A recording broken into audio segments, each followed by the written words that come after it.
Okey, ni disebabkan request daripada Syakir sendiri. Aku nak share kat korang. Aku baru lepas join Kemari AI punya webinar.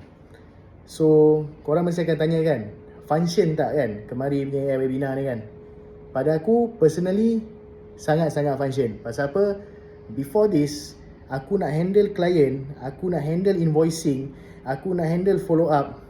Weh, pening weh. Semua benda aku kena buat sendiri. Nak kena cari staff, costing extra, apa benda semua tu. Aku malas nak layan. Tapi, lepas aku jumpa Syakir, semua tu dah mudah. Rupanya selama ni, semua tu boleh solve pakai AI. So, thanks to Syakir, dengan Kemari punya AI, Alhamdulillah, bisnes aku dah lagi senang untuk maintain. Aku dah tak pening jaga klien. Aku dah tak payah nak lorat-lorat, nak type invoicing. Semua benda AI settlekan. Aku dah. Korang bila? Join Kemari AI webinar sekarang.